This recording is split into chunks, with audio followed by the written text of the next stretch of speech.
saber na hora de pagar, o que a gente vai pagar? Se é a carne ou são os ovos. Então, desde já eu peço para o comendador que vão entrar no requerimento para saber.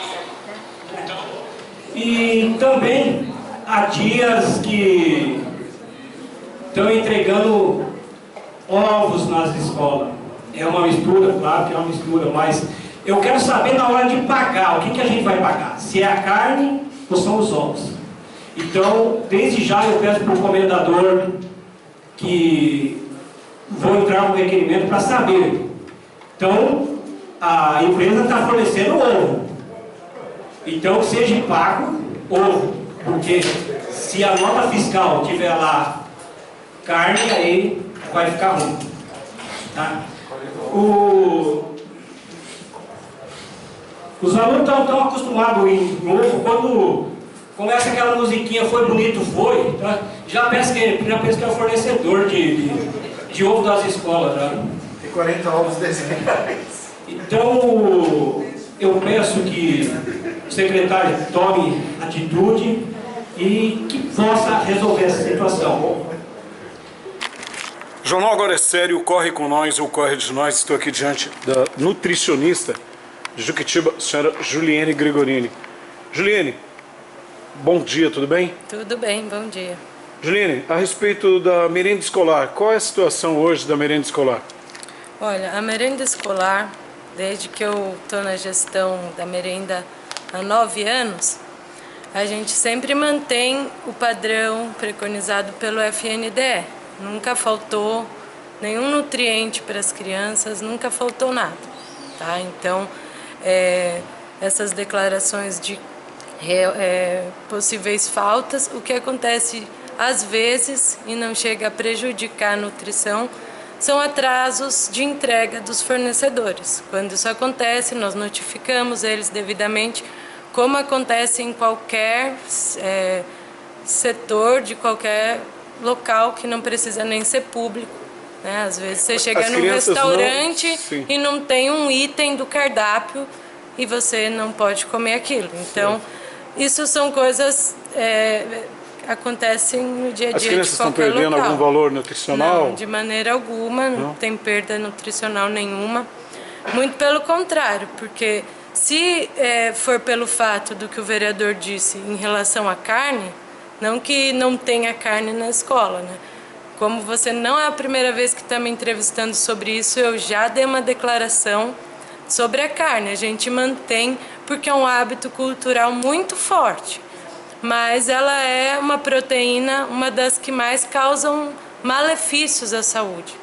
Então, assim, a gente mantém por esse hábito cultural mesmo. Isso é uma cultura de que a carne tenha que compor a mistura, né? A famosa mistura exatamente. Da alimentação do brasileiro. Existe hoje algumas prefeituras, e está começando assim, a ter um movimento muito grande quanto a merendas vegetarianas.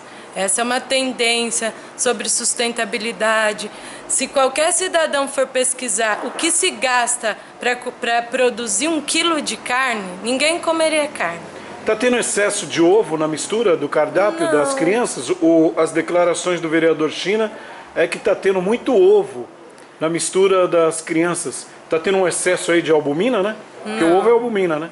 Além de outras, né? Também tem albumina, mas não acontece isso, não. O ovo ele existe, vai uma quantidade de ovos, mas ele é uma quantidade normal, a quantidade que tem que ser mesmo.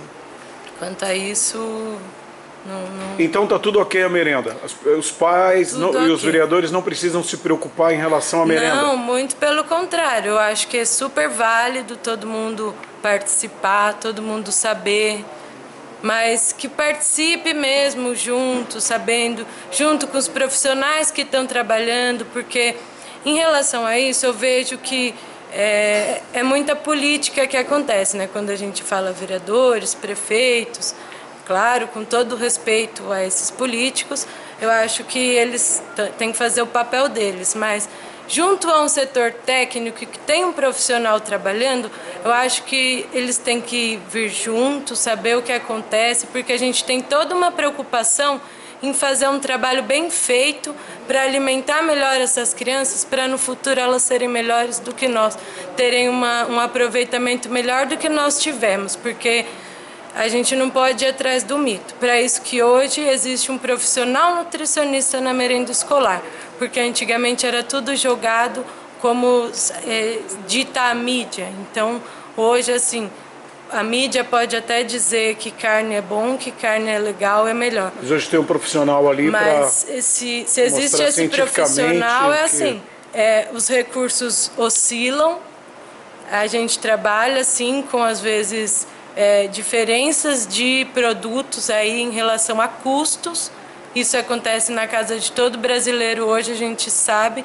Todo mundo está passando por crise, não só a prefeitura de Juquitiba, mas eu acho que na casa de todo brasileiro está tendo uma mudança nessa composição, porque o alimento aumentou orgânicos, para os alimentos integrais, né? Sim, isso em relação à saúde, mas estou falando em relação a custos. Sim, também. O alimento houve um aumento. E não também. houve aumento de verba, não houve aumento de salário. Então, isso que eu quero dizer, o prato de todo brasileiro tem que diminuir a carne vermelha para poder comer alguma outra coisa, porque essa é uma das coisas que tem um custo mais elevado e não é uma coisa que faz bem para a saúde. Então, assim, no que depender de mim, da minha parte profissional, nunca falta nada em relação a nutrientes para as crianças. Certo. A gente tem que simplesmente se adaptar à nova demanda da crise, de tudo isso que a gente está vendo aí. E quanto a isso, acho muito válido que os vereadores, que a população, que todo mundo fique mesmo de olho, porque realmente tem que ser feita essa fiscalização, sim. Nutricionista, se dependesse de você, você diminuiria ainda mais a carne? Sim, com certeza. E ela poderia ser substituída pelo quê? Olha, hoje nós temos aqui a oferta dos cogumelos, shiitake e shimeji, que são produzidos aqui pelo pessoal da cooperativa. Os próprios produtores rurais da cidade de Juquitiba. Sim, né? São proteínas de alto valor que se biológico. encontra na carne e até mais, né? Elas são proteínas com um potencial menos prejudicial do que o da carne. Pelo contrário, é uma proteína com um valor benéfico, bem melhor assimilada pelo organismo, principalmente da criança, porque tem um estômago que ainda está se formando, o intestino. Então, eles têm mais dificuldade de digerir e absorver carne. Inclusive, se você perguntar para uma criança se ela gosta de carne, dificilmente ela vai querer. Eu observo isso na merenda. Então, até eu percebo isso. Em relação a falar que está faltando carne, normalmente são os adultos que mais reparam nessa falta de carne, né? Do que propriamente as crianças. Do que propriamente as crianças, porque eles nem gostam tanto de carne. Eles comem, sim, mas numa proporção bem menor do que o adulto. E assim, como eu te falei do hábito cultural, é uma coisa que a gente está trabalhando aos poucos também. Não são pode os paradigmas ser aí para serem quebrados, né? Pelo shiitake, mas é uma coisa que a gente está inserindo, está tentando, e assim, de acordo com toda a população, com o hábito de todos, nós vamos tentando mudar para melhor aí. Nutricionista, muito obrigado por suas informações e um bom dia. Bom dia.